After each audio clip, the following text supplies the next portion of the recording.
I know the principle is simple. Don't eat junk food, and you're like 70% of the way there. If you don't eat junk food, what's left? Natural food. And as long as you're eating natural food, you're good. I think blueberries are particularly good because they're high in antioxidant vitamins.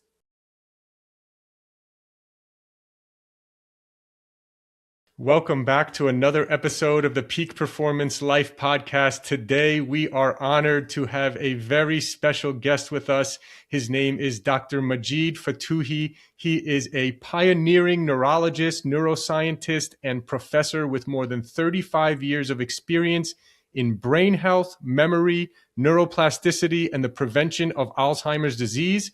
His work bridges research, clinical innovation, and public education.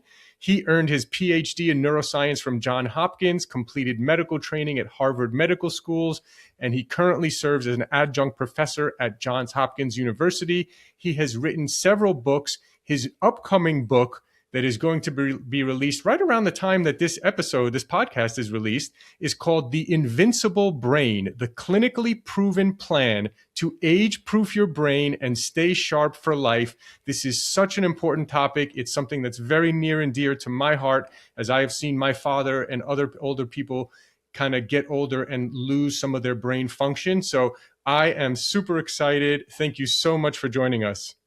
It's my pleasure to be on your podcast. Thanks for inviting me. Of course. Yes, it's our pleasure. Let's start, I guess, with a little bit of a background of kind of how I know you've been doing this working on the brain for many, many years, researching and studying, but maybe kind of give us a little bit of a brief history of maybe how your views have evolved and kind of what your thought process is now, kind of compared to when you started. I became interested in memory and Alzheimer's disease when I was doing my residency at Johns Hopkins Hospital. I realized that at that time, many people were overdiagnosed with Alzheimer's disease. I knew that diabetes, high blood pressure, depression, obesity, it could affect the brain. And I saw many patients who had all these treatable components and were diagnosed with Alzheimer's disease. And they were just asked to just come every year to Hopkins for monitoring. We were not addressing their medical conditions because they were diagnosed with Alzheimer's disease and sort of put in that category, and they were just asked to live in a nursing home and just decline. This was incredible. This was outrageous to me. And this was Johns Hopkins. This was not just local clinic in some remote village. So I wrote my first book in 2002, talking about how medical conditions can affect the brain. I also went on to write several articles in Nature and several other major scientific journals about the heterogeneity of what causes what we call Alzheimer's disease. That Alzheimer's is a super problem. Some of it is just plaques and tangles, which appear to happen out of nowhere. It's like a neurodegenerative disease, but it has these other components, these medical conditions that reduce blood flow in the brain, increase inflammation in the brain, and reduce the natural cleaning that happens in the brain. So I started seeing patients, and I started actually applying what I learned through review of the literature to see if it works. Like if I have a 75-year-old patient who has significant memory loss and repeating himself, whether that person can actually get better. This was totally revolutionary at the time, to think that you have a 75-year-old who is in early stages of Alzheimer's disease or has a condition called mild cognitive impairment, which is like a between normal and Alzheimer's, and expect that they would get better. But they did.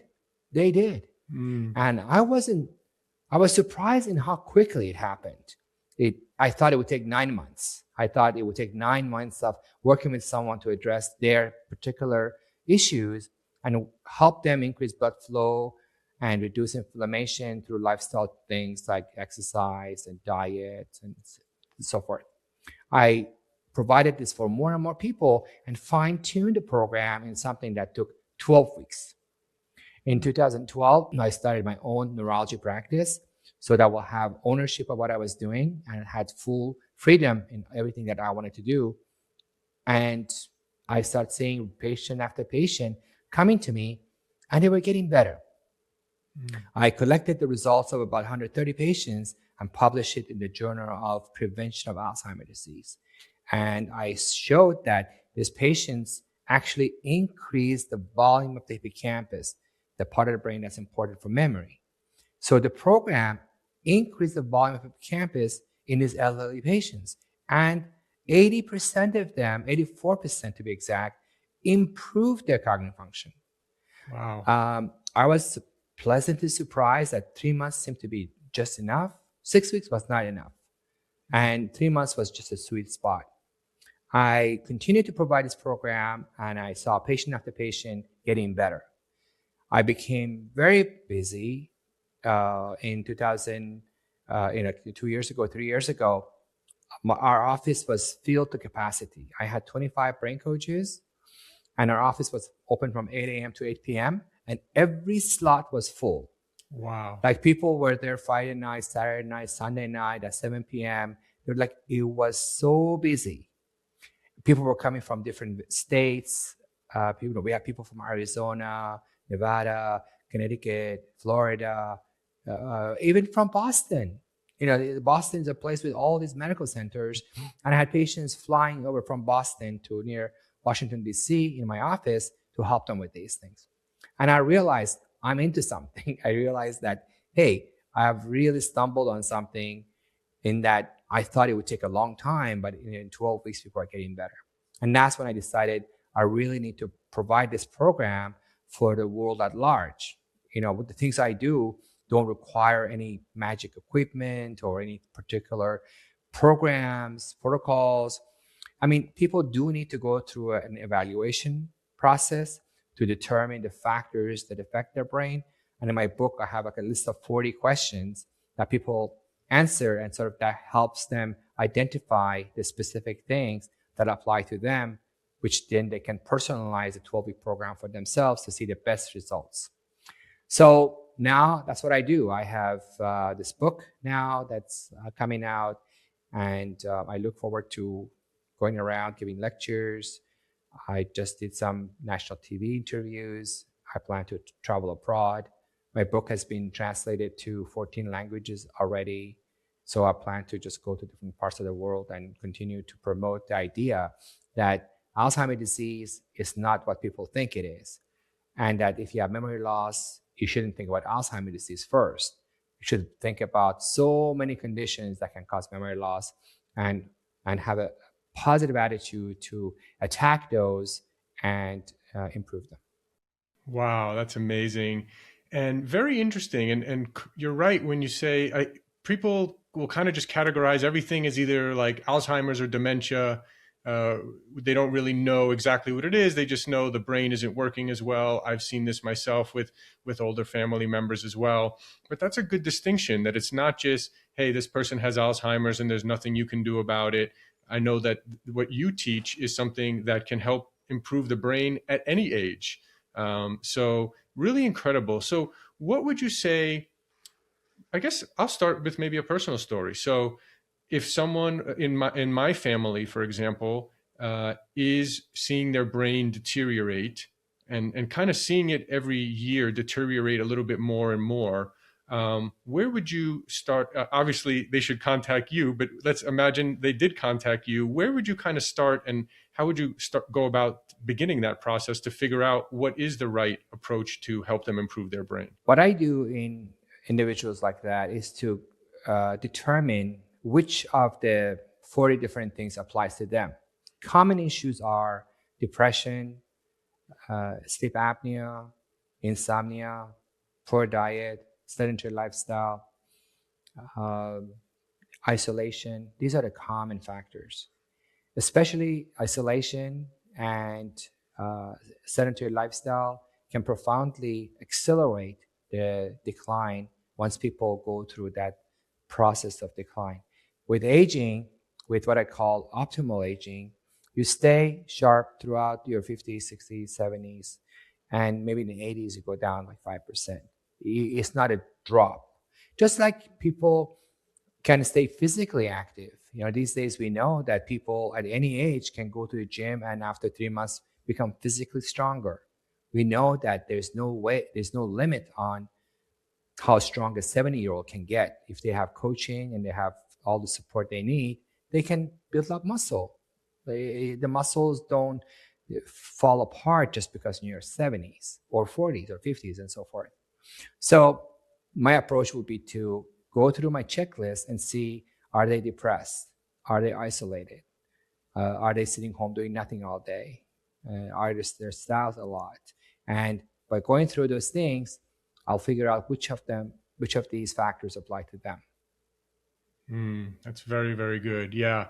And I will say, in my personal case, isolation is a big thing. Unfortunately, I'm not there. I'm on the other side of the country from where my father is. And he was really intent on staying in his house and having someone just help him stay in his house. And, I think, not to get too off topic, but it's an interesting thing how many people think that going to a retirement community or a place like that is such a bad thing. How can you let someone in your family do that? But I actually think it may have been better for him if he was willing to do that, because he would have been having people to talk to every day, keeping the brain stimulated. Whereas now he doesn't have many people coming over the house. He's not talking to many people. He has started to lose a little bit of his mobility. So he's literally just sitting down in front of a TV pretty much the whole day for the most part. And I can see the deterioration. Now we compare that with someone like, someone who I followed for years, like a Warren Buffett and a Charlie Munger, who are not, Charlie passed away at 99 and Warren just retired at age 95. And they've been involved. They've been keeping their brain active and engaged, and not the opposite of isolation. They have, some of the smartest people in the world coming to talk to them every week and having conversations. So you can really see the difference, and it makes a lot of sense what you're saying there. Absolutely. Your father is a typical patient for us. Typical. And coming to our office was part of that social engagement, because they would come to our office twice a week to work with our brain coaches, to work on the 5 pillars of brain health.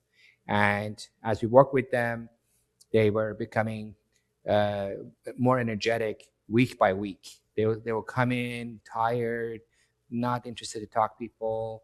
And then, they didn't want to come. Like usually the daughters are the ones who bring parents more so than sons. So it's good that you're involved in your father's care. And, week by week, they would blossom, literally blossom. And in 6 weeks, they would come back with a smile. They would dress nicely, and they were, flirting with some of the staff, and they were like coming back to life again. And I loved it. I loved seeing a transformation, which took only 12 weeks. It didn't take 3 years. It didn't take 6 months. And so I definitely think that people in that category should be encouraged to receive more stimulation. And I agree with you. Going to an assisted living is a good idea. These days, many assisted livings are like resorts. They have 20, 30 different activities daily. They have a chef who prepares food for them. Depends on how much you spend on such places. Some of them are very expensive. But if you can afford them, they have, Bible studies, they have, poker games, they have book clubs, they have outings as a group.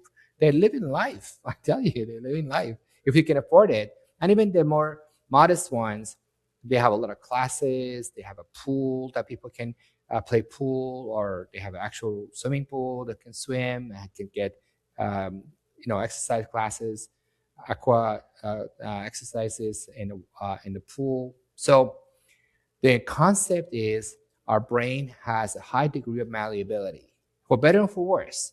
If you don't take care of it, it declines really rapidly, especially when you get older. But if you take care of it, that malleability allows the brain to grow, literally grow. In our case, we looked at hippocampus, which is the size of your thumb. You have one on the right, one on the left. Hippocampus is ground zero for learning and memory. And we saw that half of our patients actually increase the volume of hippocampus. I mean, these are people in their 70s. Wow. And in some cases, the enlargement was so noticeable that we get the MRI and we can see which one was after, which one was before, just looking at the MRI. Wow. I really recommend people to change their view about brain aging in general. The other thing is that, in old days, a lot of people were not taking care of their teeth as well as we do these days. 50, 100 years ago, a lot of people would have cavities, they would lose their teeth, and they would need dentures. It was not uncommon even 30 years ago to go somewhere and see that like a third of people in assisted living would have dentures. It was such a common problem. Nowadays, you don't see that as often because people have figured out if you take care of your teeth as you go to your 40s, 50s, 60s, and 70s, you have a nice set of teeth in your 80s. And these are your own teeth. You have had some repairs, some cavity thing fixed, but these are your own teeth. You don't need dentures. And your brain is the same way. And fortunately, we don't have like equivalent of a denture for the brain. We can't put like an artificial brain to replace the whole teeth. But the best thing to do is to keep your brain healthy just the same way you keep your teeth healthy. So I'm sure people listening now are thinking, how do I do that? How do I keep my brain healthy as I get older? Having reviewed the literature in the past 30 years on what are the most important things for brain health, I have developed what I call the 5 pillars of brain health. These are exercise, optimal sleep, healthy diet, mindset and stress reduction, and brain training. Those are the 5 pillars of brain health. Amazing, amazing. And I think people know we can go into exercise and we can go into nutrition, but one of the ones that's unique is the brain training. So that one really caught my attention because I think many of us have heard, yes, you need to exercise, you need to eat healthy. Now, how many are actually doing it is a different story, but I think people may have heard that. But brain training, tell us a little bit more about what does brain training look like and which types of brain training have you seen to be effective? Your brain is like a muscle, and the more you stimulate it, the stronger it gets. There's a part of the brain called cortex, which is the outer layer of the brain, and is the pair of hippocampus on either side of the brain. Cortex is responsible for your higher cognitive abilities, things like reading, writing, typing, doing your taxes, working. All these higher brain functions emanate from the functions of the cortex and hippocampus.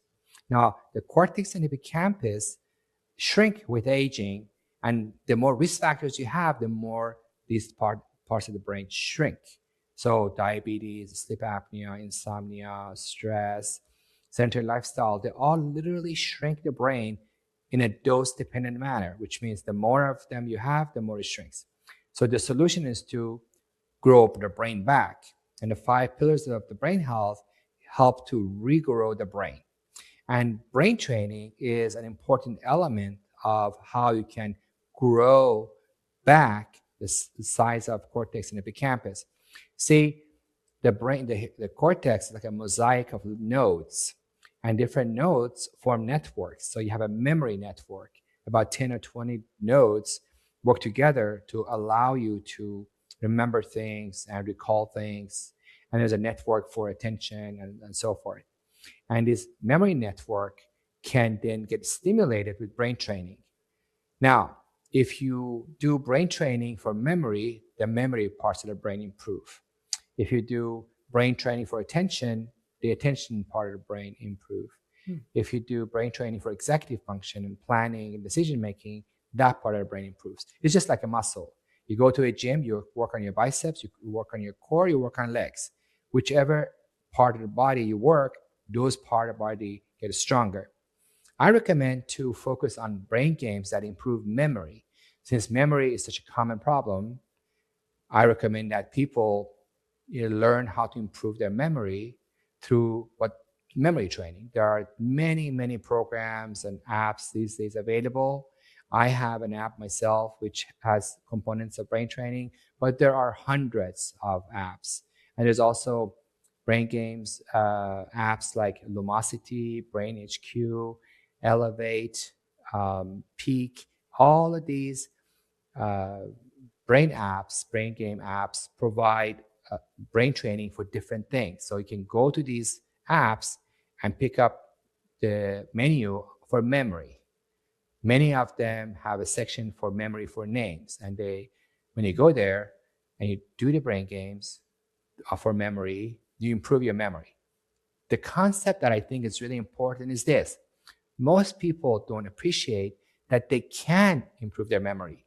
They feel like once the memory fades, it's gone and the learning ability is gone.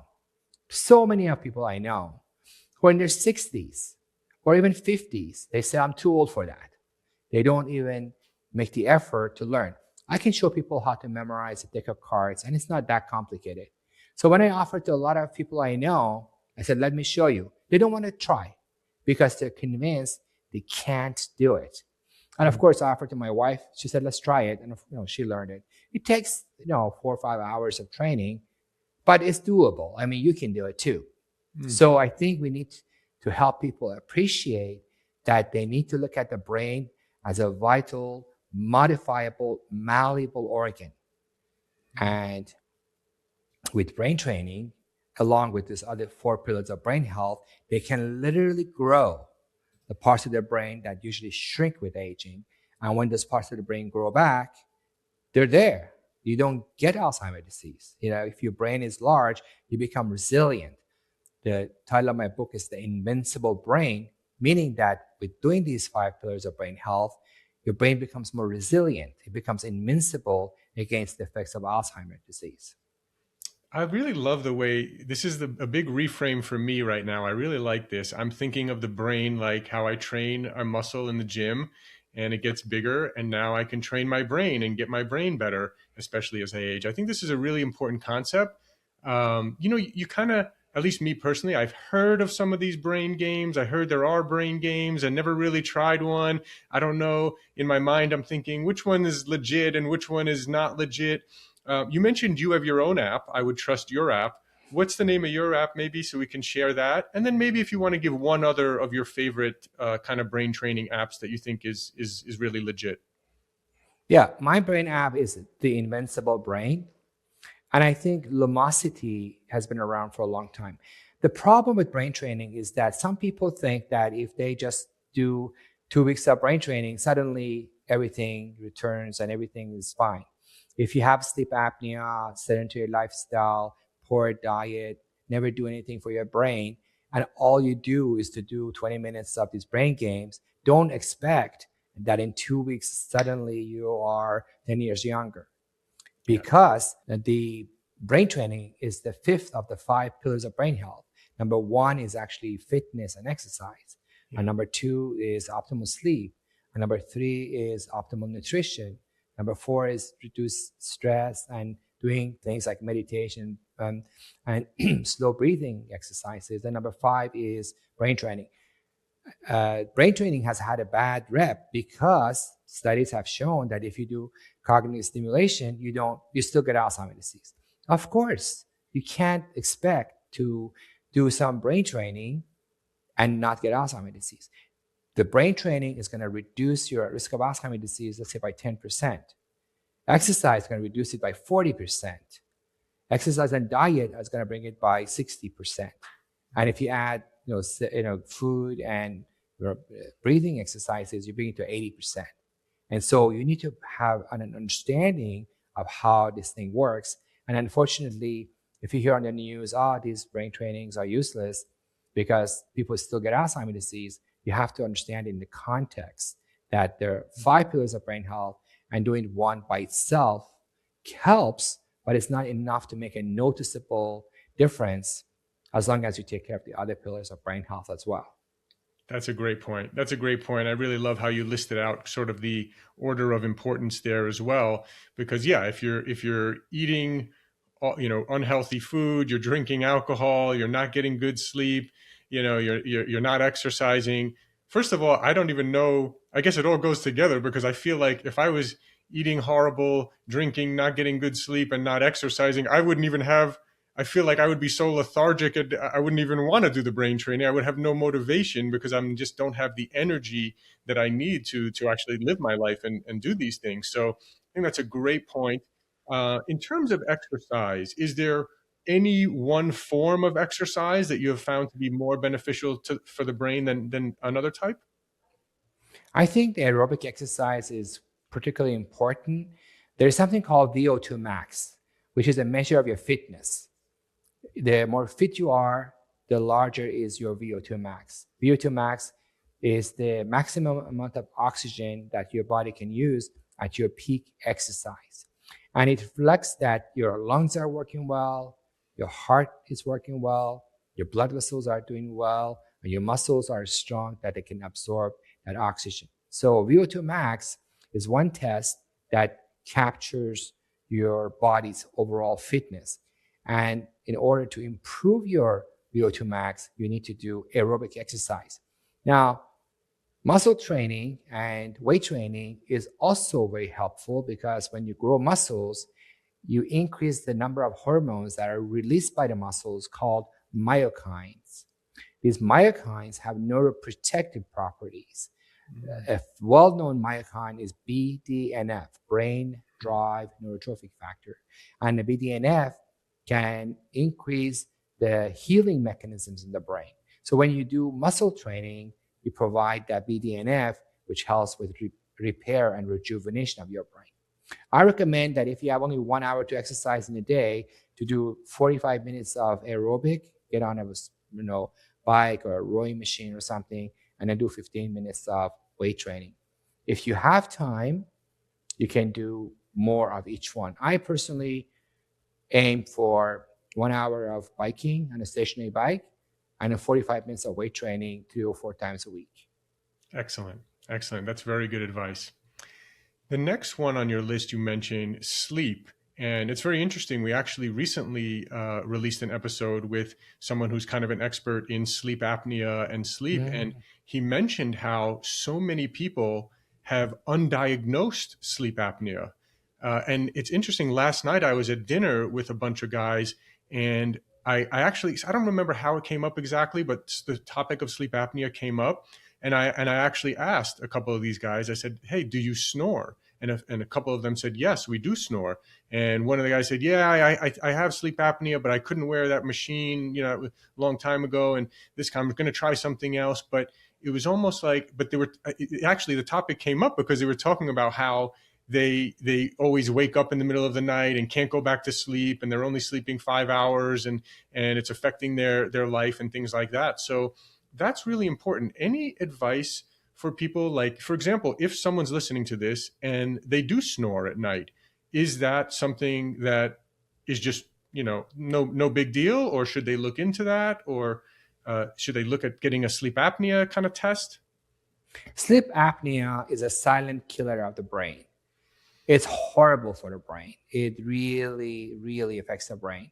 Some studies have shown that if you go to a stroke unit and ask all the patients who have had a stroke and find out how many of them have had sleep apnea, 80% have sleep apnea, and many of them did not know they have it or they were not treating it well. Sleep apnea is a condition in which a person snores during the night. They wake up multiple times almost with their drop in the oxygen levels. During the day, they feel tired. They feel, foggy. Many of them wonder if they have attention deficit disorder, not realizing the sleep apnea that's making them not be able to pay attention. So we have to also keep in mind that not everybody who snores has sleep apnea. Sure. If you have snoring, but you don't have these other symptoms, you don't feel grumpy or tired during the day, chances are that you have benign snoring. But if you do snore, you definitely need to have a test. These days, there are in-home testing that are very convenient and they're easy to complete. The testing is very easy to complete. And once you do have a diagnosis of sleep apnea, you must treat it aggressively. Sleep apnea increases risk of strokes and heart attacks and Alzheimer's disease. During patients who have sleep apnea, it's not like they wake up because the oxygen levels have dropped. They also get increased levels of cortisol, which then increases blood pressure, which can affect the cardiovascular system. And it also increases the clotting of the blood. The blood becomes more coagulable. And because the blood becomes more coagulable, they can have blood clots form in their heart or in their vessels, which then go and lodge in their brain to cause a stroke. I really can't tell you how many patients I have seen, and as a part of my checkup, I sent them for a sleep study, and they came back and they did have sleep apnea. And once they treat it, they become more energetic. They become like a new person. They love it. It's true that the mask that is used for CPAP, for treatment of sleep apnea, is uncomfortable for most people. However, I tell patients that these are like shoes. You really can work with the sleep medicine specialist that you're working with to find a CPAP machine and a mask that's comfortable with you for you. Some of them have nasal sprays that pushes the air. Some of them are really packed your whole face. I know someone who I'd gone skiing with who's a sleep medicine doctor himself, and he had his own CPAP. We were traveling, we were skiing, and he loves his CPAP machine, and everywhere he goes, he carries it because as a sleep medicine specialist himself, he knows how important it is to treat sleep apnea. So if any of your friends have snoring, I really encourage them to get sleep apnea testing. And if they are diagnosed with sleep apnea, they must treat it one way or the other. There are 5, 6 different treatment options. CPAP is one treatment option. There's also tonsillectomies that can help. There are also the little devices that is coordinated with your breathing, and it pushes your tongue forward with every time you're breathing out, which helps with the passage of airflow. And there are many different other treatment options. So you should not ignore if you have a diagnosis of sleep apnea already. Yeah, that is great advice. And for anyone listening who has maybe tried a CPAP machine and said, "Oh, I don't like it. It's uncomfortable," or someone knows, "Hey, I might have sleep apnea, but I don't want to wear that machine and be next to my spouse with this machine." This is so much more important than that. Your quality of life will improve so much. You may add years to your life, healthy years with a good working brain. This is really good advice. And I like the advice you gave as well, is that you might try one CPAP and maybe you don't like it. Maybe you try another one. Maybe you try 3 or 4 of them until you find one that works, or try a different device or a different option. But to ignore it is really the worst thing you can do. So this has been great advice, and hopefully anyone listening who does snore will go get a sleep test. Do you have a preferred sleep test that if someone listening now snores, they could take? No, there are wrist bands, and like it looks like a watch that people put around their wrist when they go to sleep. It's so easy; you just wear it.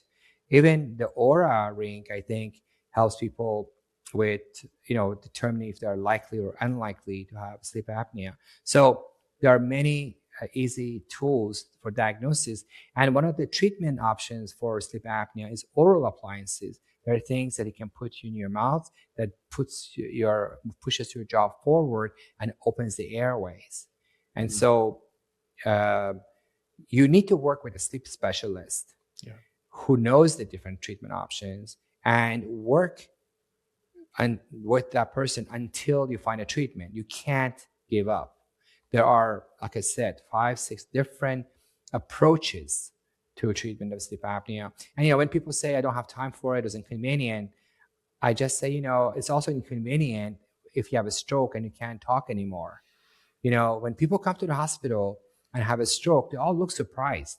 It's like, why did I get it? It's like, you have risk factors: obesity, sleep apnea, sedentary lifestyle, too much stress, poor diet, high blood pressure, high cholesterol are risk factors for stroke. Who gets a stroke? People have risk factors. And it's interesting to me that people always think other people develop stroke. Like, I don't, I'm not the person who have a stroke or heart attack. Other people develop it. And when they come to the hospital and they've lost the control of half their body, or they can't walk, can't talk, and they're frustrated, it's like, this is not a surprise. Some statistics are very alarming. 80% of strokes can be prevented.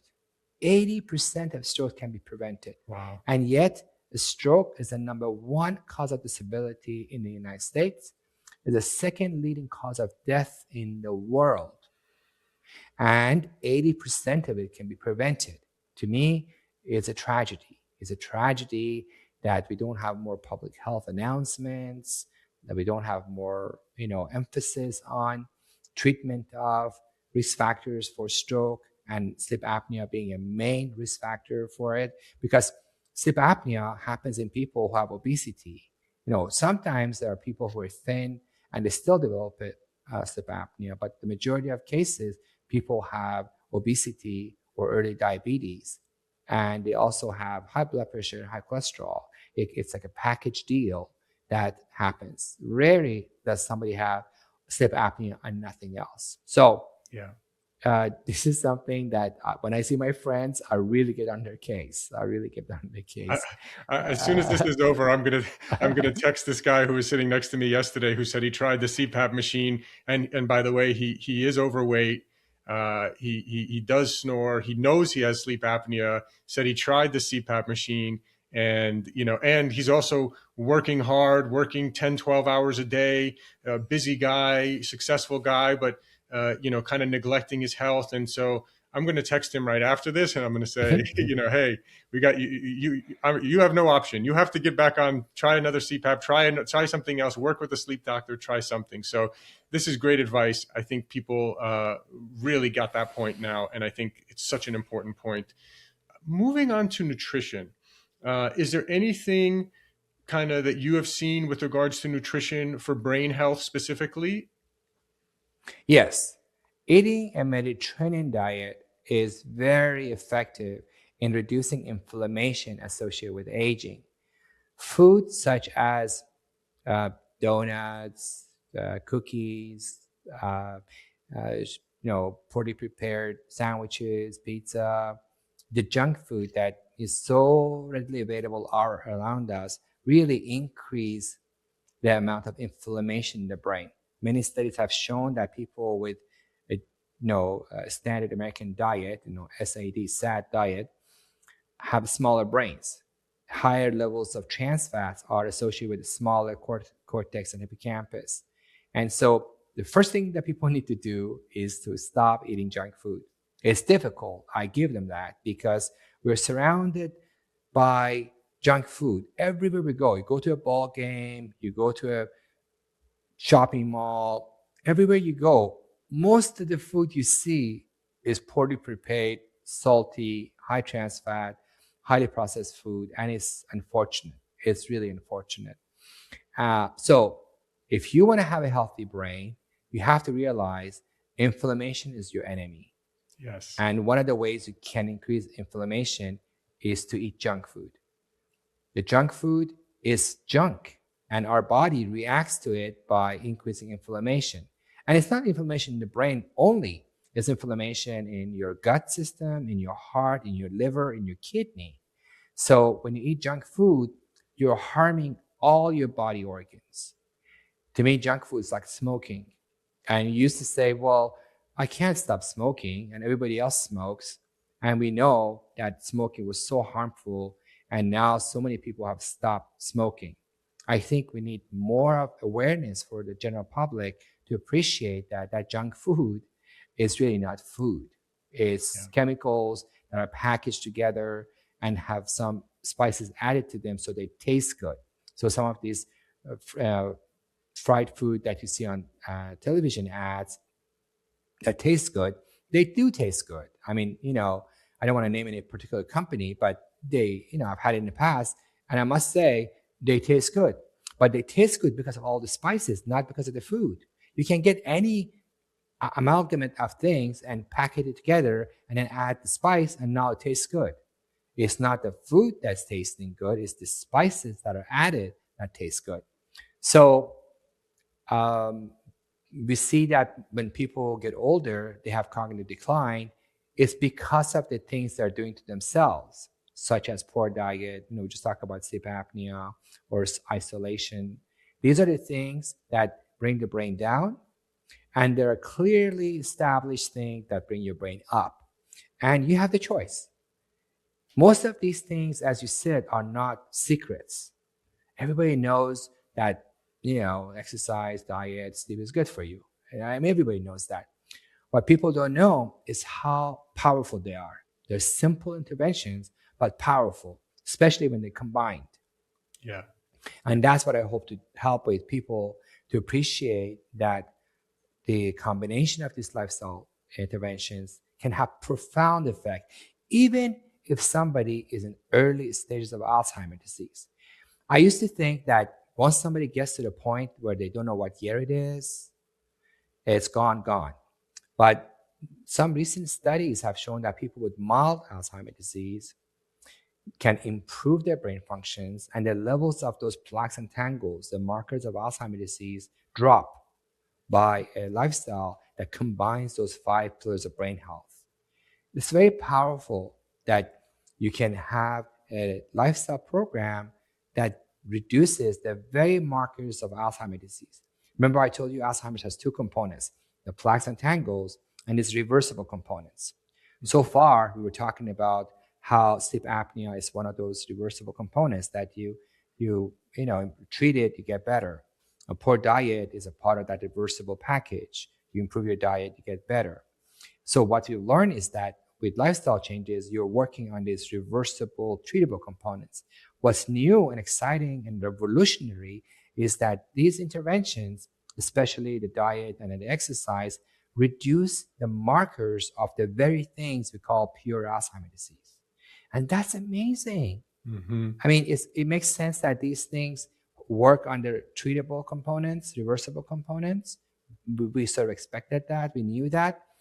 But these things are also reducing amyloid in the brain.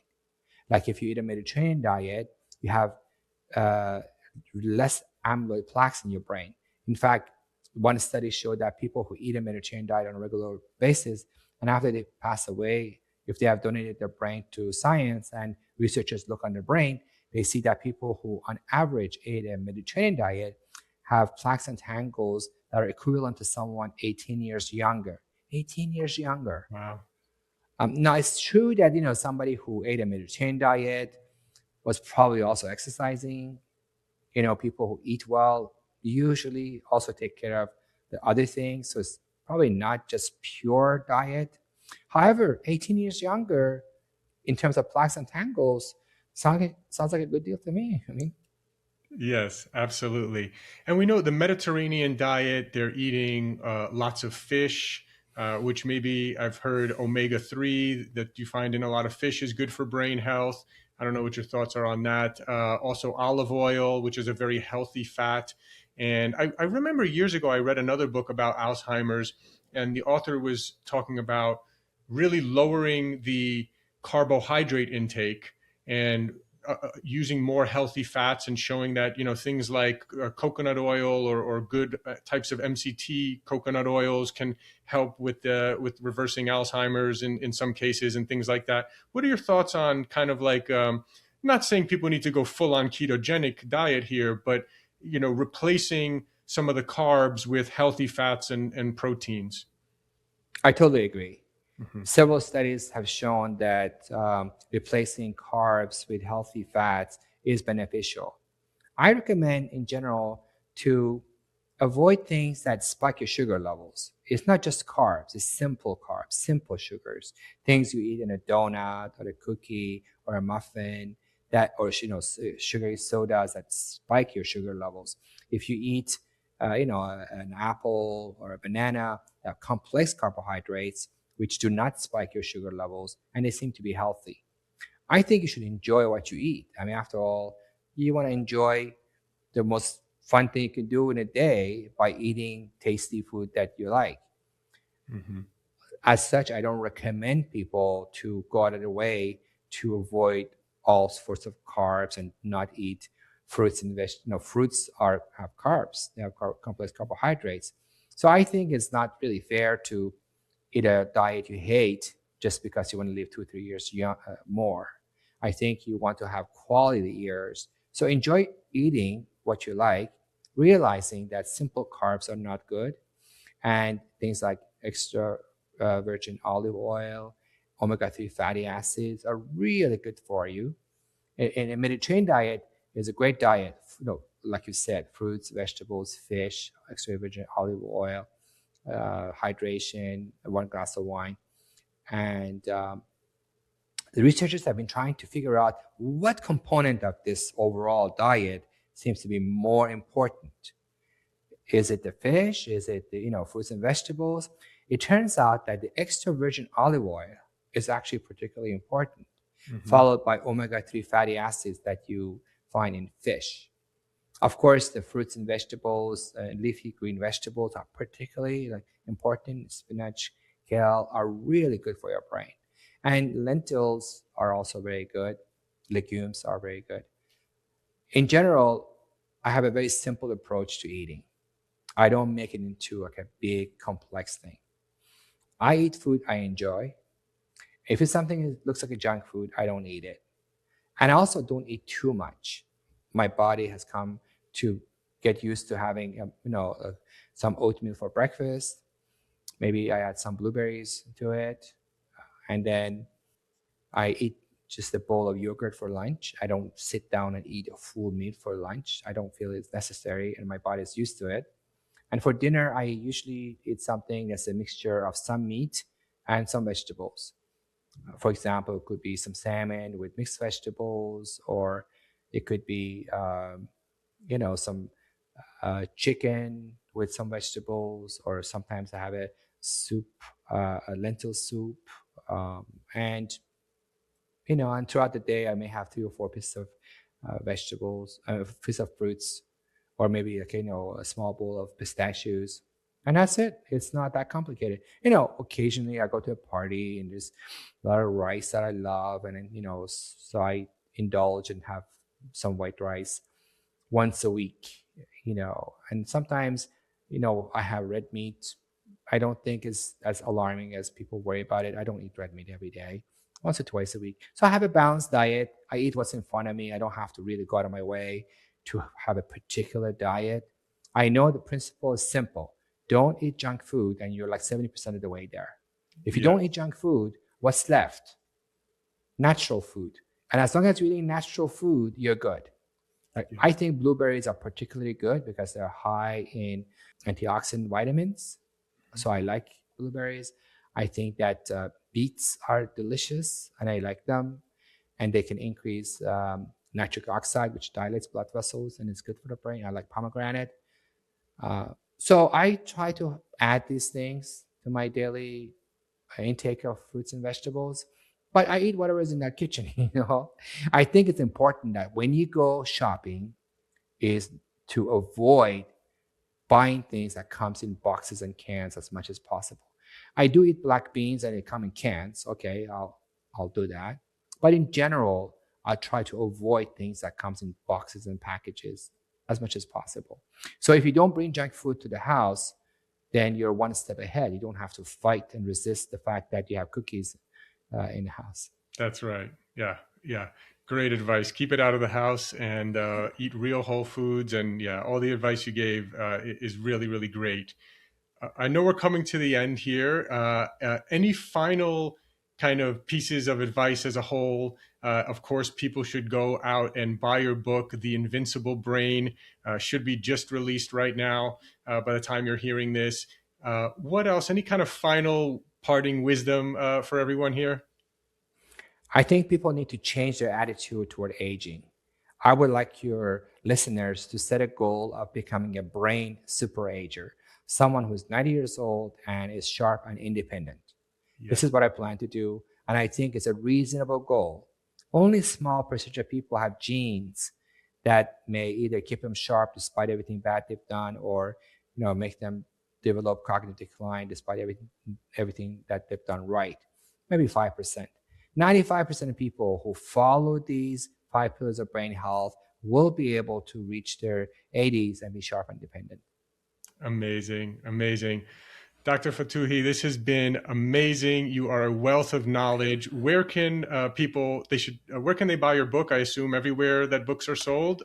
Yes, the book is available everywhere books are sold, all major bookstores and Amazon and Barnes and Nobles, all major booksellers. I also have social media platforms, and I'm Instagram, LinkedIn. I also have an app which helps people with the 5 pillars of brain health and some of the testing that can do.